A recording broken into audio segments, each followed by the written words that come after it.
The night Kumasi nearly lost everything. Started with a little girl who should have been home. She was 6 years old. She weighed nothing. She had sandals on her feet that were slightly too big, and a bracelet on her wrist that she had woven herself, and a grandmother at home who had no idea where she was. She had no weapon, no training, no backup, no plan beyond the one that had formed in her chest the moment she saw the guns, fierce and immediate and absolute, the way only a child's courage can be. Because children have not yet learned that some situations are not theirs to walk into. She walked in anyway. The alley behind Kejetia's fabric row was dark and narrow, and it smelled like rain that hadn't come yet. 3 men stood in it. Korean. Suits too sharp for Ghana's heat, eyes too cold for anywhere. They had a man pressed against the wall at the far end. Tall, Korean as well. His hands raised, jaw set, doing the math of a man who has run out of road and knows it. The guns were already out. It was already over. Little Essie Boateng came running around the corner, her red, gold, and green kente cloth trailing behind her. She hit the center of the alley with the force of a child full of purpose, planting her feet firmly in the dirt. With arms outstretched, she let out a loud cry, in both Twi and English, embodying the strength of her 6 years of life and the lessons passed down by her grandmother, who had taught her that the ancestors do not protect the faint of heart. You cannot touch him. He is covered by Nyame. You touch him, you touch God. There was silence, not the kind that comes from courage. It came from men who suddenly felt unsure, even with all their training and experience. She reached into her pocket. She pulled out a bracelet, small, hand-woven, kente threads folded around a symbol that caught the thin light of the alley and held it like it meant something, like it had always meant something. The symbol was called Gie Nyame, ancient Ashanti, carved into gold and stone for centuries before any of the men in that alley had been born. And it meant one thing and one thing only. Nothing in this universe is greater than God. Nothing. One of the men stepped back. Just one step. Involuntary. The kind of step a body takes before the brain can stop it. That one step bought 10 seconds. 10 seconds was all it took. And the man against the wall, the man with the raised hands, and the finished math, looked down at this tiny girl who had just walked into 3 loaded guns for him. And something happened behind his eyes that none of the 3 armed men had been trained for, and none of them knew how to handle. He started to cry. Right there.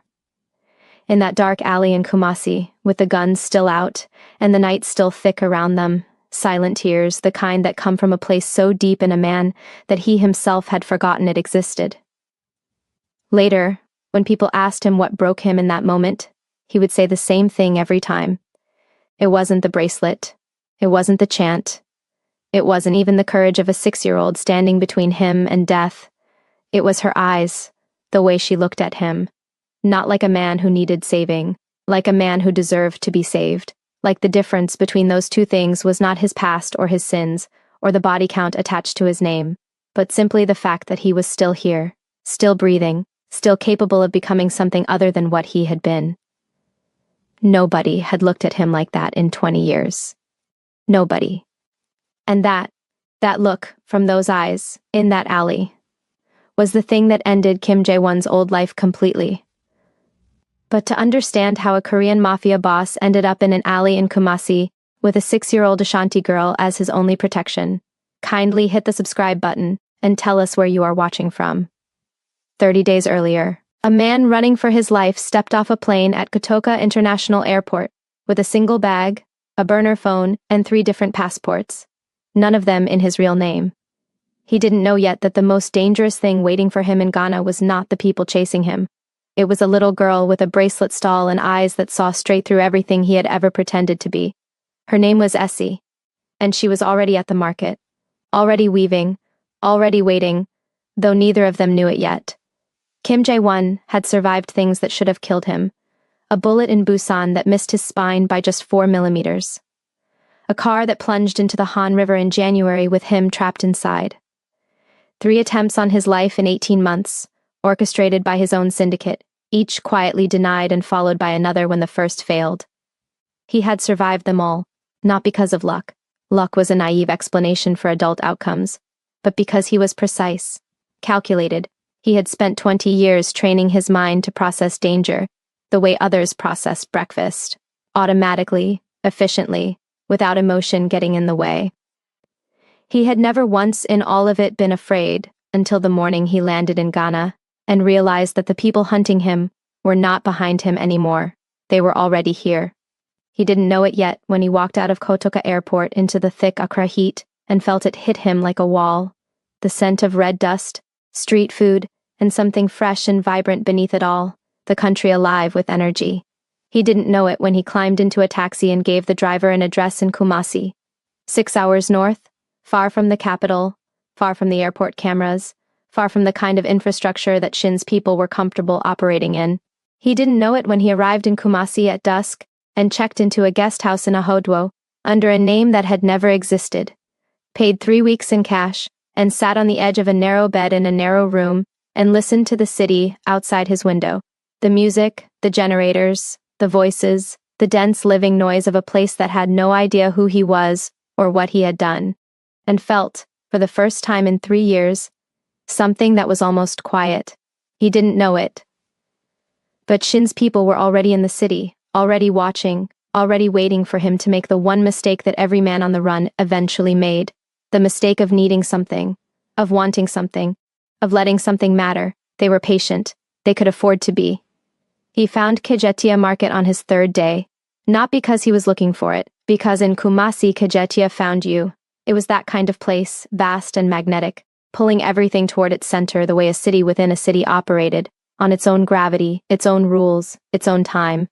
He had simply walked in the direction of the most noise and the most color, and found himself suddenly inside the largest open-air market in West Africa, surrounded by more simultaneous human activity than he had ever experienced in one place in his life.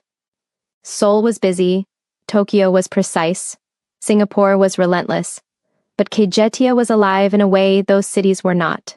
Alive the way a forest was alive, every layer doing something, nothing wasted, nothing still.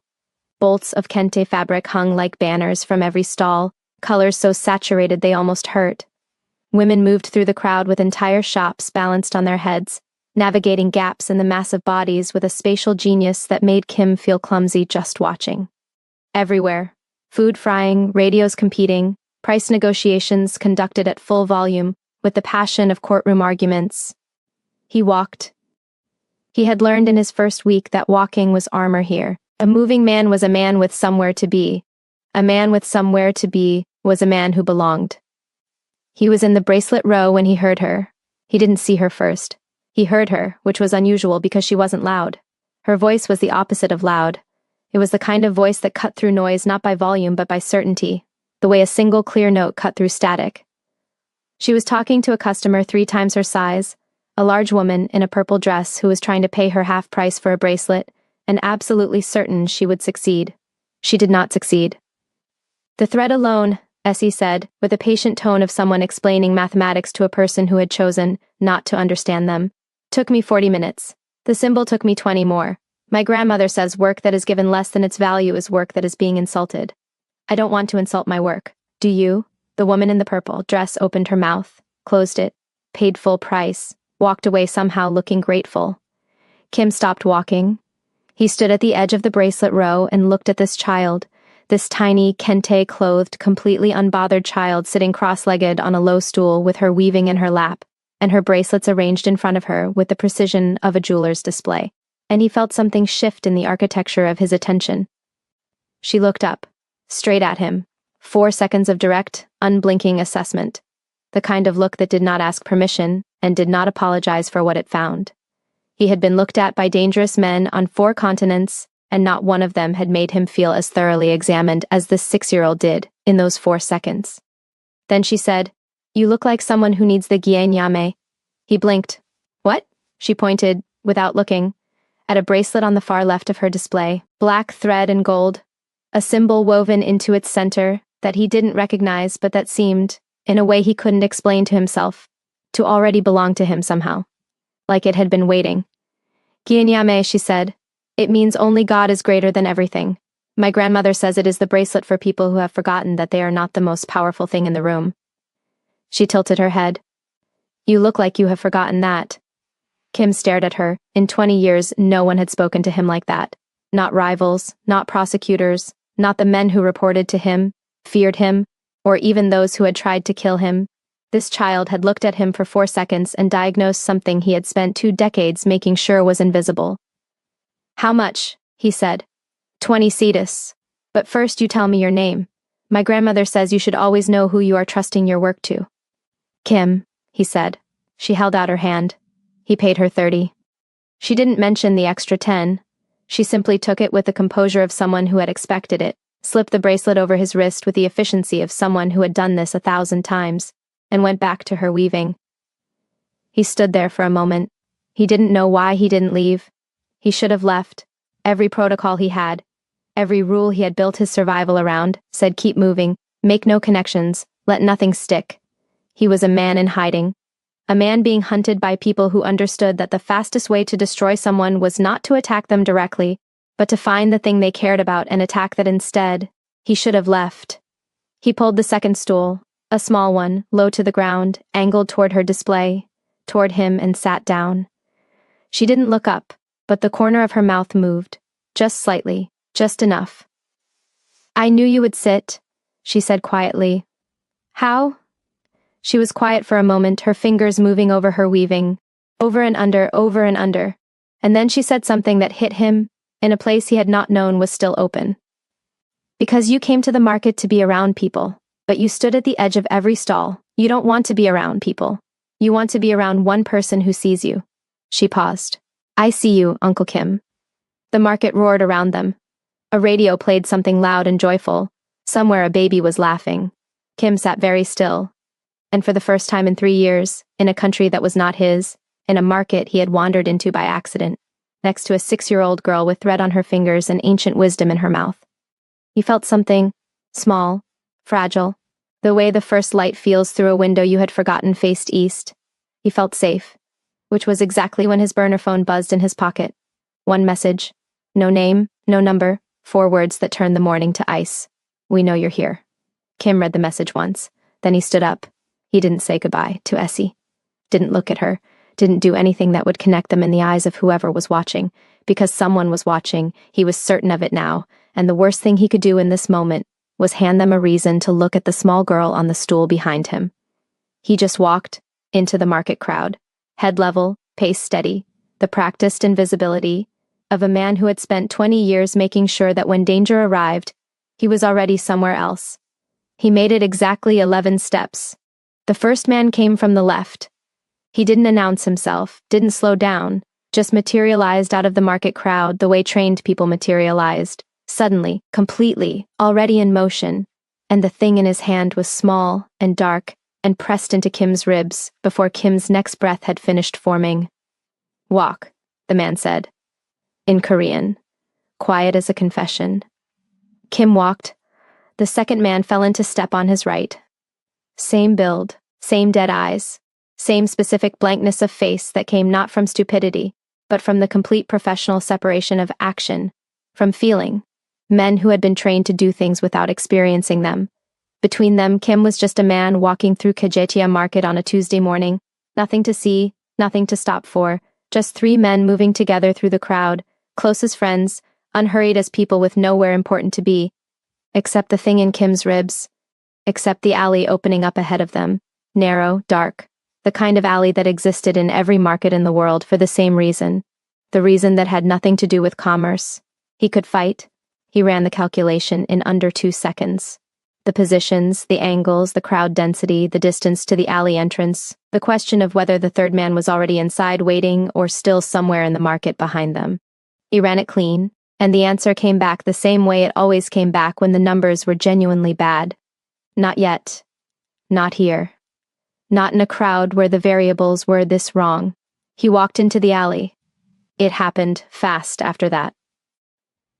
The first man shoved him hard against the wall, brick and old mortar, the smell of damp and something rotting, and the second man stepped back to cover the alley entrance, and the third materialized from the shadows at the far end exactly as Kim had calculated, which meant his calculation had been right, and had not helped him even slightly. 3 men. One of him. A wall at his back. The first man leaned close. Director Shin says hello. His Korean was Seoul, Central District, educated. He also says to tell you that running was the most expensive decision you ever made. He wants you to think about that on the way back. I'm not going back, Kim said. The man smiled. We know. He pulled back his arm, and from the entrance of the alley, from the thin strip of open market light behind the second man, from the noise and color and enormous living chaos of Kaitia, at full Tuesday volume, a voice, high, clear, certain as a bell. Hey, every man in that alley turned, dressed in red, gold, and green kente cloth, with sandals that were just a little too big for her feet. A wooden bracelet box was tucked under one arm. She had been packing up her stall. She had seen them take him in, and had followed. This stranger, this child who had known him for only 20 minutes, who had sold him a single bracelet. That was all that connected them.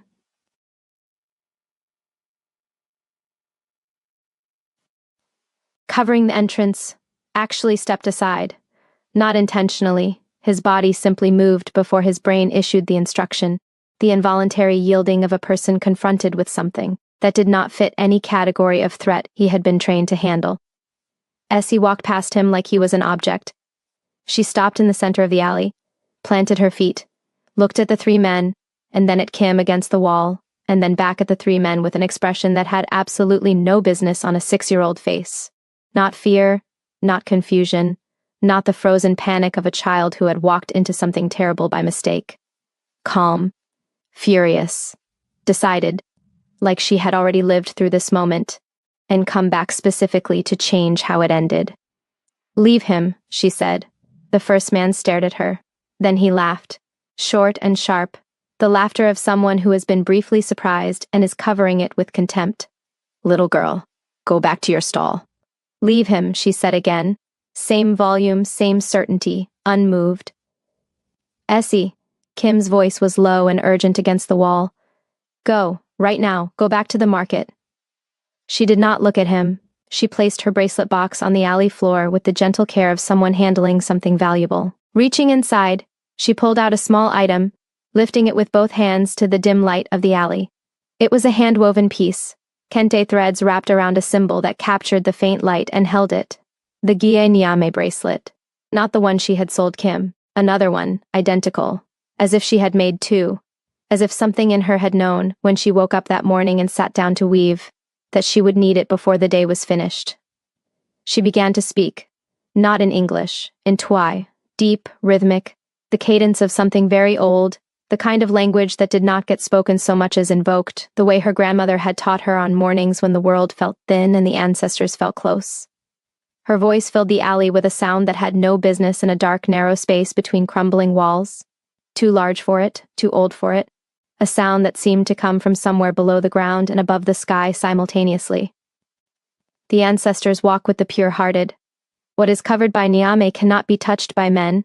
You reach for him, you reach through God. The first man's smile died.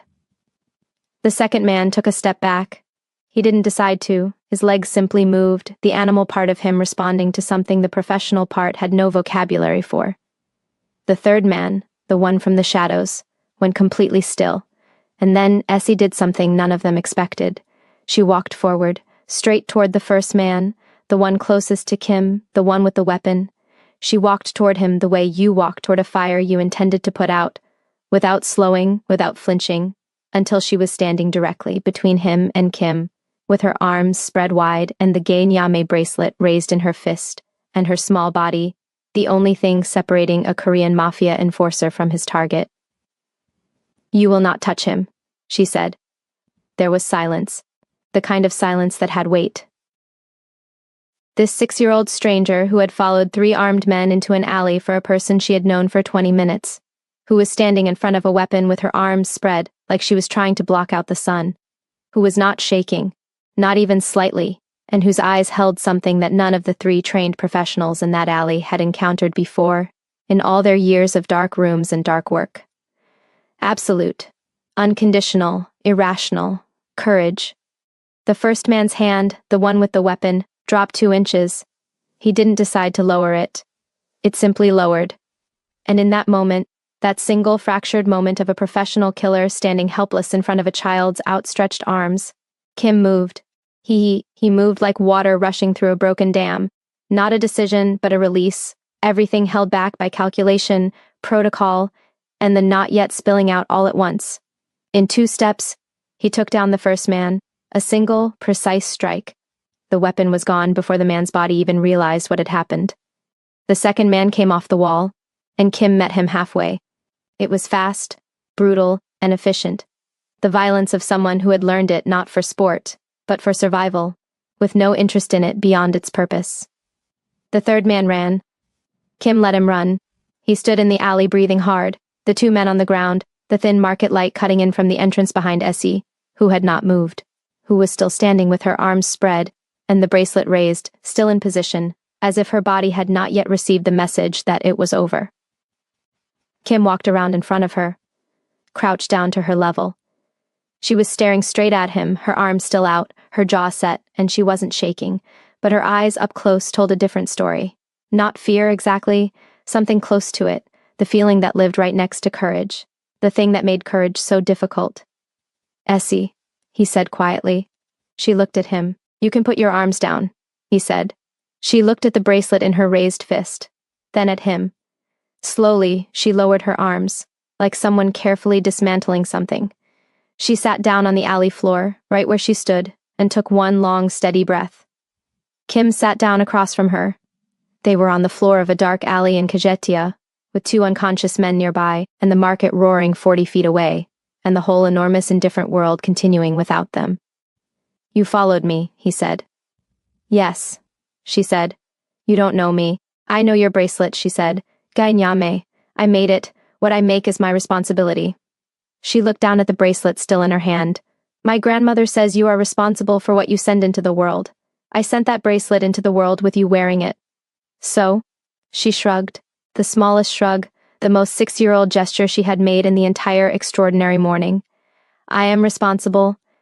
Kim looked at this child, this complete stranger, this impossible, irrational, ancient-souled little girl who had walked into an alley after 3 armed men because she had sold him a bracelet, and that made him her responsibility.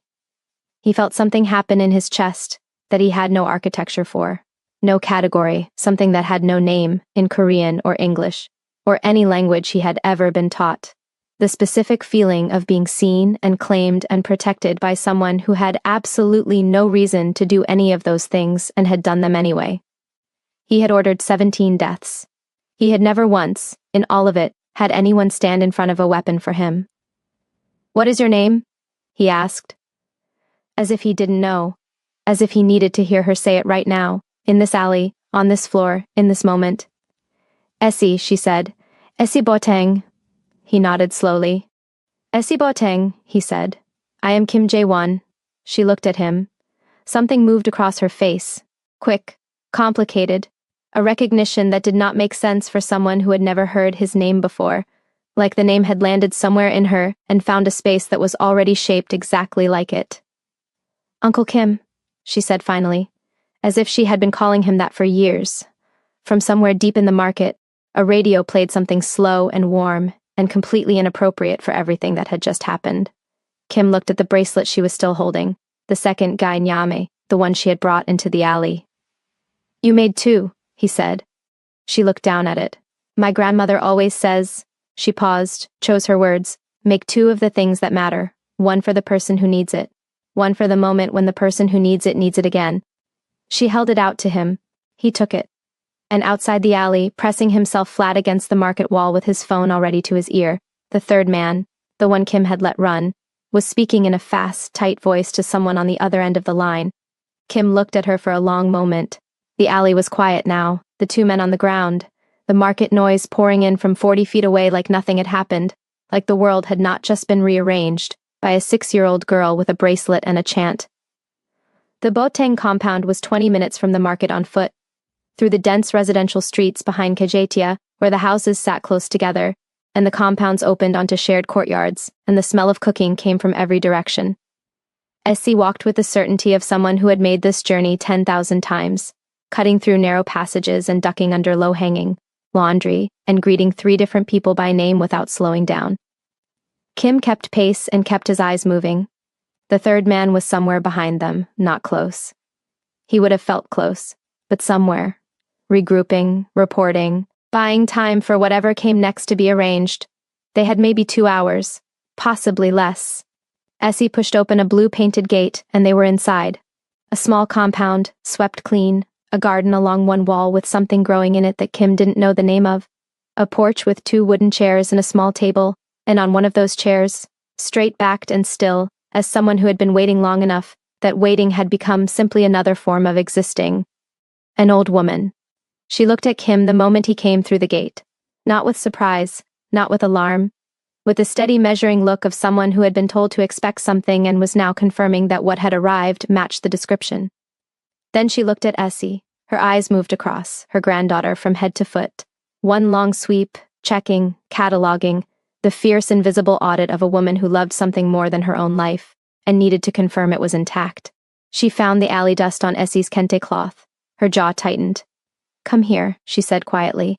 Essie went to her, stood in front of her, let herself be examined, arms checked, face checked, the back of her head, her hands. "You are not hurt," Nana Amma said. "No, Nana," Essie said. "But something happened." "Yes, Nana." The old woman's eyes moved to Kim. Stayed there. "Sit down," she said. Kim sat. Nana Amma kept her eyes on him while her hands moved over Essie's hair with the automatic tenderness of years, smoothing, checking, the hands doing one thing while the eyes did another. "Tell me," she said, Kim told her, cleanly, without dressing it up, the message on his phone, the 2 men in the market, the alley, the weapon. He did not soften the part about Essie. He told it exactly as it had happened because this woman deserved the exact truth, and he could see clearly that she was the kind of person who would know immediately if she was receiving anything less. When he finished, Nana Amma was quiet. The compound was quiet around them. A bird somewhere, the distant sound of the street outside the blue gate. Then she said, "How many men total?" 3. One ran. "The one who ran has gone to tell others." "Yes. How long do we have?" 2 hours, maybe less. She nodded once. The nod of someone filing information rather than reacting to it. Efficient, unhurried, a woman who had learned somewhere in her long life that panic was simply wasted time dressed up as urgency. She looked at Essie.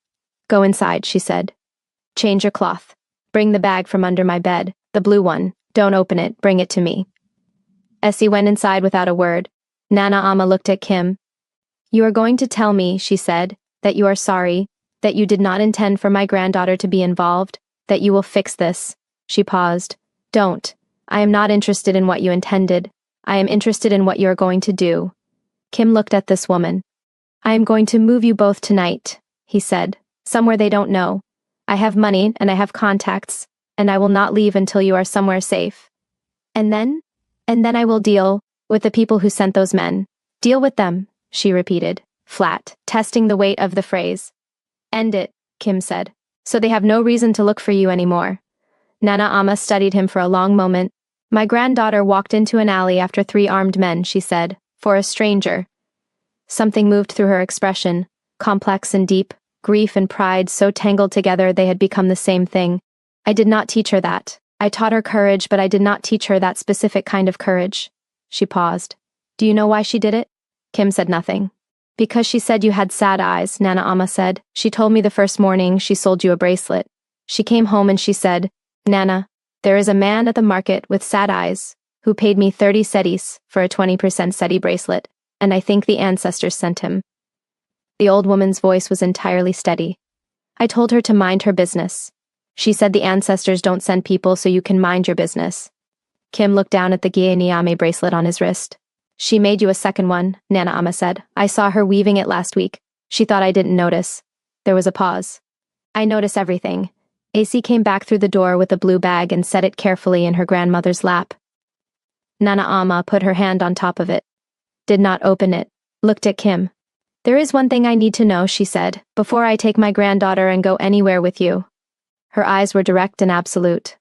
"The men who sent those people to that alley today, the danger you brought into my market and onto my granddaughter, is it finished when you end it? Or does ending it create something worse?" The question landed with the full weight she had intended. Kim sat with it. He could have said yes immediately. The word was right there, easy, available, the word that would move them forward. But this woman was asking him for the truth, and the truth was more complicated than yes. "I don't know," he said. Nana Amma looked at him for a long time. Then she did something he did not expect. She nodded. Good, she said quietly. A man who says I don't know is a man I can work with. It is the men who say yes to everything who bury you. She stood up from her chair, slowly, her bad knees taking the weight, and she tucked the blue bag under her arm and straightened her cloth and looked at Essie. Get your things, she said, only what matters. Essie looked up at her grandmother, then at Kim, then back at her grandmother. Are we coming back? She asked. Nana Amma looked around her compound. The swept ground, the growing things along the wall, the blue painted gate, the porch, and the 2 chairs and the small table that had held 40 years of morning tea. Yes, she said firmly. We are coming back, because this is ours and what is ours does not get taken. She looked at Kim one more time. Not by anyone. She walked inside. Essie started to follow. Then she stopped, turned back to Kim, reached into her bracelet box and pulled out a single bracelet. Not the Gie Nyame this time. Different symbol, darker thread, woven tight and clean. She held it out. Akofena, she said. It means courage and valor, for crossing dangerous ground without losing yourself. She pressed it into his hand. My grandmother says you should always wear the symbol you need most, not the one you want. She went inside.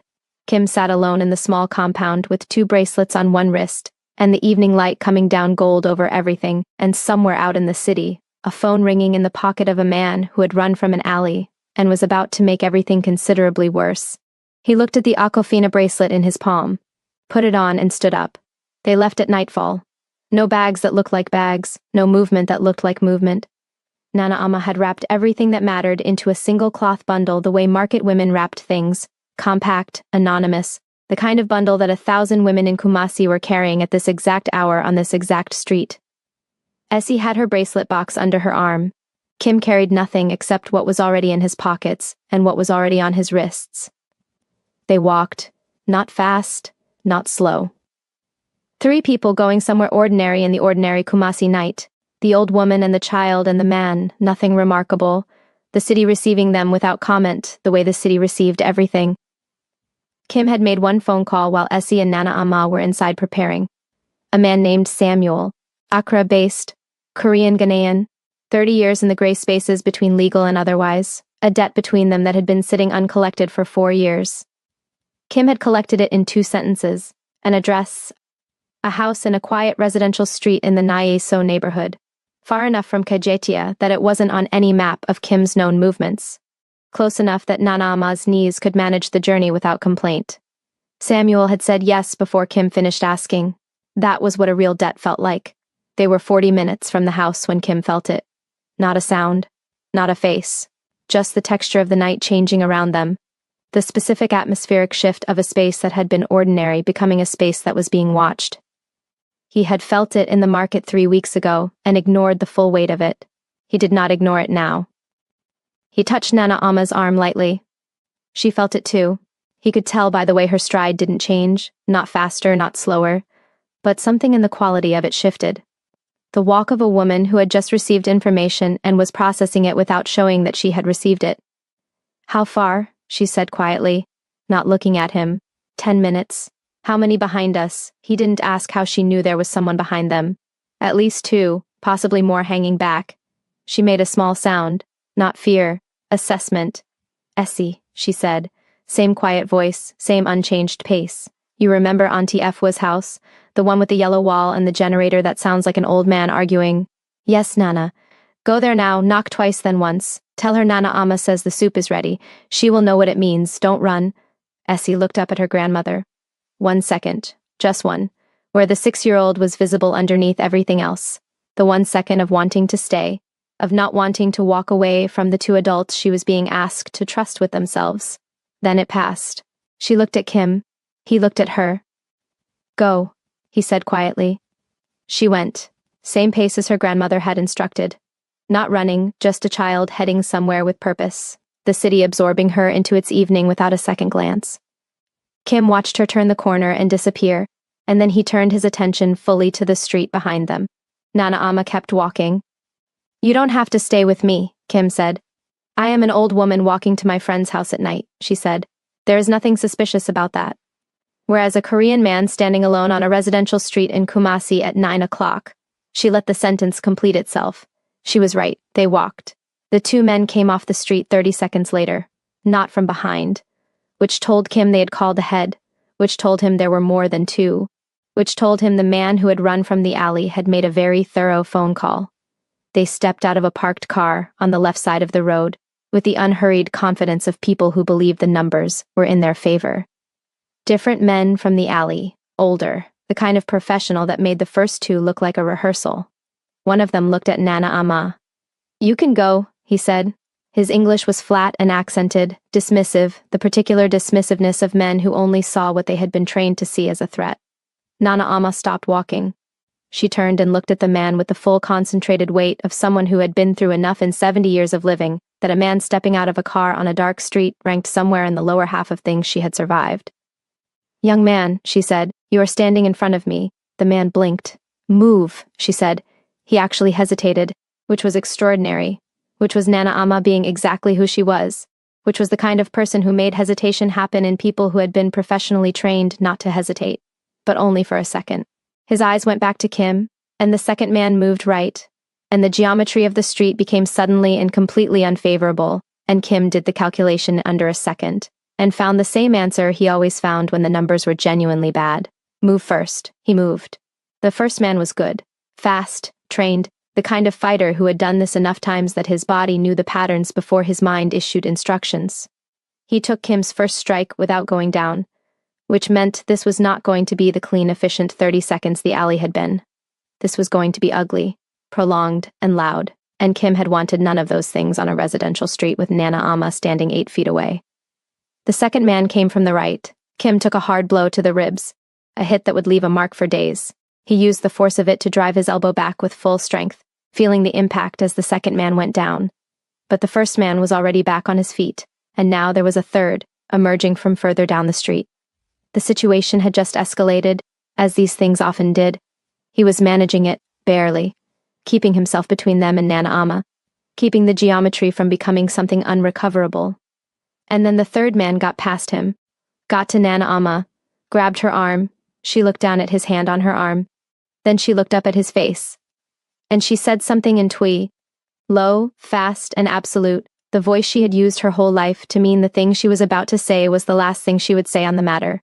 And she swung the blue bag she had been carrying from under her bed, with the full considerable force of 70 years of compound living and market carrying, and a lifetime of not being moved by men who thought her size told them something about her strength. It connected with the side of his head like a judgment. He went sideways into the wall. Kim took the moment she had just bought him and finished it. One man, then the other. The street going quiet the way streets went quiet after these things, suddenly and completely, as if the noise had never been there. He stood breathing hard in the middle of the road. 3 men on the ground. Nana Ama straightened her cloth, retucked the blue bag under her arm, looked at the men on the ground with the expression of someone who had taken out the rubbish and was already thinking about what came next. "Your ribs," she said, looking at Kim. "Fine," Kim responded. "They are not fine. You are holding your left side," she said. "I'll manage," Kim replied. She looked at him for a moment. "Samuel's house," she said. "Let's go." They walked. 2 minutes of silence. The Kumasi night pressed in around them, filled with the hum of generators, the distant music, and the soft murmur of traffic. The city continued its rhythm, moving on as it always did. Above it all, unaffected by the moment. Then Nana Ama said, without looking at him, "My granddaughter was right about your eyes." Kim said nothing. She said they were sad. I said, a small pause. I said sad eyes were not her business. Another pause. I was wrong. Kim looked ahead at the street. "She is the bravest person I have ever met," he said. "And I have met many people in my life." Nana Ama was quiet for a moment. "She gets it from her mother," she said, simply. Finally. The way people said things they had been holding for a long time, not with drama, just with the relief of putting something heavy down. Kim didn't ask about the mother. It wasn't the moment, and he could hear in those 5 words that it was a door that needed to be opened from the inside, not pushed from the outside. They turned into Samuel's street. The house was the third one on the left, dark from the outside, deliberately, the kind of dark that was arranged rather than accidental. A light in one back window, a generator humming quietly. Samuel opened the door before Kim knocked. He looked at Kim's ribs, looked at Nana Ama, looked at the empty street behind them. "The child?" he said. "Coming," Kim said. 20 minutes. Samuel stepped back, letting them in, and closed the door behind him. The Kumasi night remained outside where it belonged. Kim sat down in the first chair he reached. His ribs were not fine, but Nana Ama was safe. SC was safe. The address was clean and Shin's people didn't have it, and for tonight, just tonight, the numbers were manageable. He pressed his thumb against the Gie Nyame bracelet on his wrist, held it there. 15 minutes later there was a knock at the door. Twice. Then once. Samuel opened it. Essie stood in the doorway, her bracelet box tucked under one arm, and Auntie Efua's wrapper still draped over her shoulders.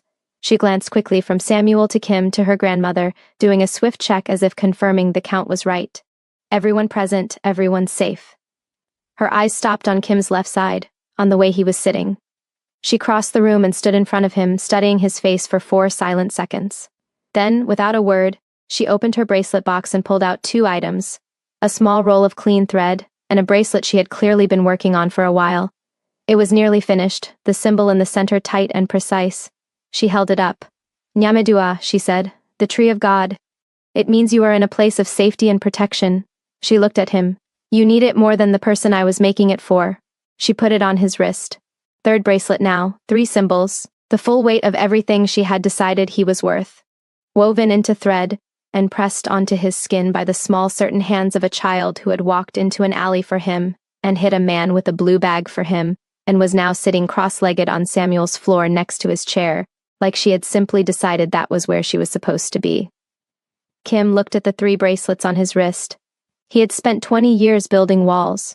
This child had dismantled every single one of them in 3 weeks and had done it without once asking his permission. He didn't say anything. He didn't need to. Nana Ama caught his eye from across the room and gave him one look, small, knowing, the look of a woman who had watched her granddaughter rearrange people's entire interiors before, and was no longer surprised by it.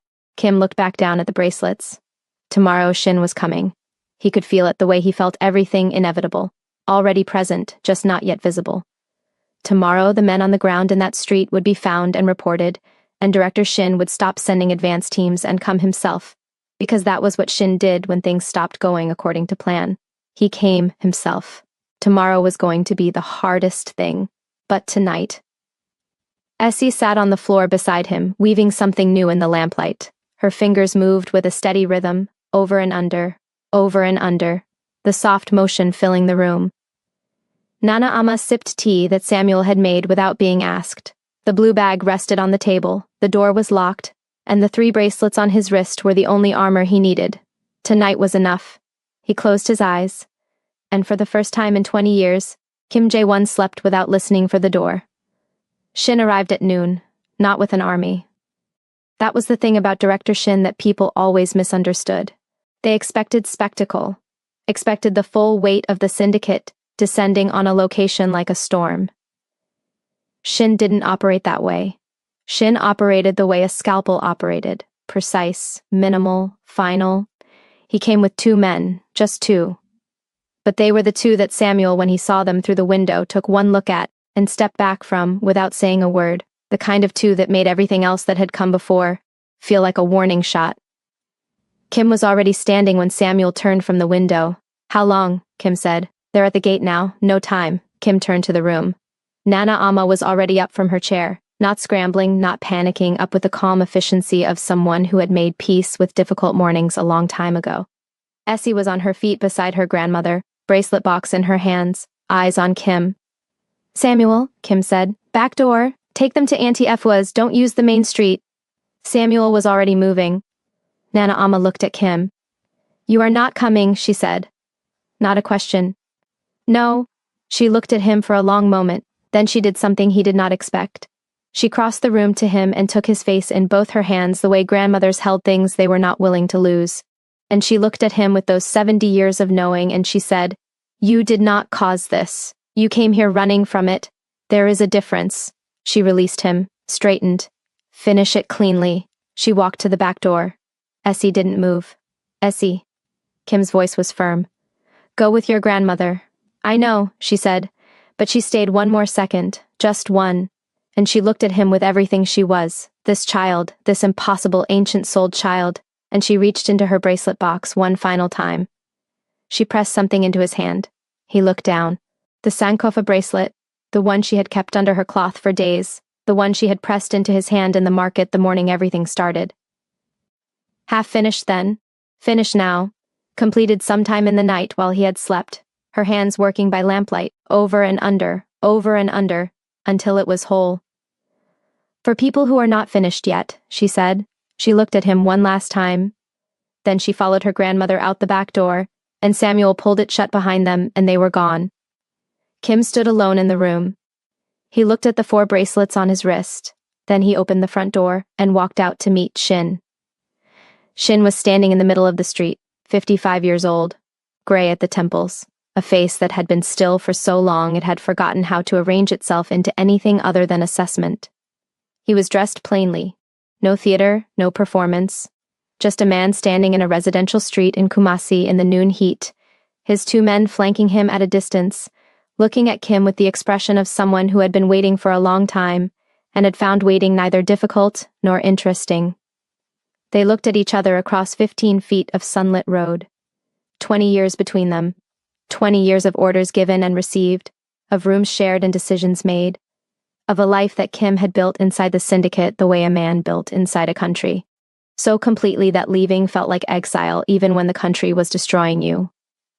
You look terrible, Shin said. You came a long way, Kim said. You made it necessary. Shin tilted his head slightly. Come back, Kim. That's all. Come back and this is finished. No punishment, no consequences. The syndicate needs what you know, more than it needs to make an example of you. You sent men to threaten a child, Kim said. Something moved across Shin's face, brief and small. That was a miscommunication, an overstep by people who were trying to. You sent men to threaten a 6-year-old girl, Kim said again. Same volume, flat. In a market, in broad daylight. To get to me. Shin was quiet. There is no coming back from that, Kim said. Not to you, not to any version of what we were. He took a breath. It's done, Shin. I'm done. And you're going to leave. You're going to take your 2 men and go back to Seoul and tell whoever needs to hear it that Kim Jae-won is gone. Not dead, not coming back. Just gone. Shin looked at him. And why, he said carefully, would I do that? Because of what I know, Kim said. All of it. Every account, every name, every transaction for 15 years. It's documented, it's stored somewhere you will never find without my cooperation. And if I don't make a specific call to a specific person every 72 hours, he paused, it goes to every law enforcement agency on 3 continents simultaneously. There was silence. The noon heat pressed down on the street. Somewhere a dog barked. A generator hummed, the city continuing its magnificent indifference. Shin looked at him for a long time. Kim had prepared this 3 weeks ago. The documentation, the dead man's switch, the 72-hour call. He had built it as insurance the week he arrived in Kumasi, sitting in his first room above the humming generator, because he had known then that running was not a permanent solution, that eventually there would be a street and a conversation, and a moment where the only currency that mattered was mutually assured consequence. He had built it alone. He had not known then that by the time he needed it, he would be standing in a street in Nyeso with 4 hand-woven bracelets on his wrist, and a grandmother's hands still warm on his face, and the specific knowledge that somewhere 2 streets away, a 6-year-old girl was sitting in Auntie Efwa's compound weaving something new and waiting for the count to come back correct. Shin looked at the bracelets on Kim's wrist. Something shifted in his expression. Not softening exactly. Something more complex than that. The look of a man recognizing that the person standing across from him is no longer the same person who left. You've changed, Shin said. Yes, Kim said. Because of the girl. Kim said nothing. Shin exhaled slowly through his nose, long and controlled. The exhale of a man making a calculation that he did not enjoy making and was making anyway because the numbers demanded it. If I walk away, he said quietly, this is permanent. You understand that. There is no returning, no syndicate, no protection, no network. You are completely alone. Kim looked at the Sankofa bracelet on his wrist. For people who are not finished yet. I'm not alone, he said. Shin looked at him for one final moment. Then he turned. Said one word to his two men in Korean. A word Kim recognized, a word that meant leave it. And they walked.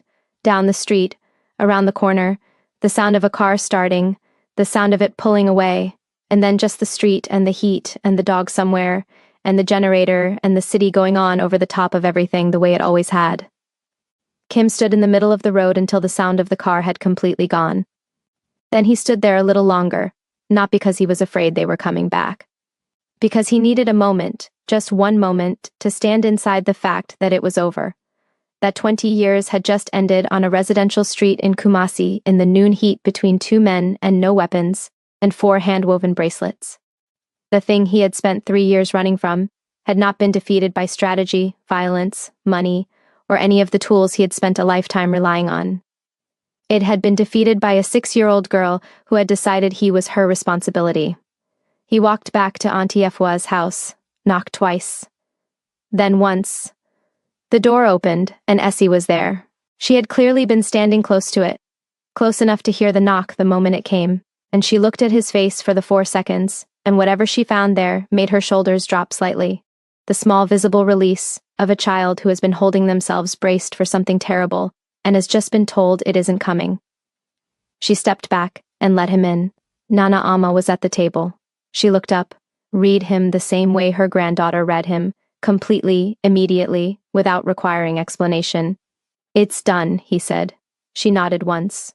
Then she said, Sit down, Auntie Efwa has made soup. You will eat before you do anything else. He sat down. Essie sat beside him, close, her bracelet box on the table in front of her, her hands already moving on something new, over and under, over and under. The soft, endless rhythm of it filling the room the way it always did. The smell of groundnut soup came from the kitchen. A radio somewhere in the house played something slow and warm. Kim looked at his 4 bracelets. Gianyame. Only God is greater than everything. Akofena. Courage on dangerous ground. Nyame dua. You are in a place of safety. Sankofa. You are not finished yet. He thought about the man he had been 3 weeks ago stepping off a plane at Kotoka with 3 passports and a burner phone and nothing. Nothing. That resembled a reason to still be here beyond the brute mechanical fact of survival. He thought about a bracelet stall and a second stool that had simply appeared one day and stayed.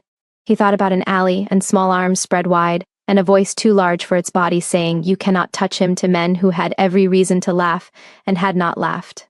He pressed his thumb against the Sankofa bracelet, held it. Essie looked up from her weaving. Uncle Kim, she said. Yes. Are you staying in Kumasi?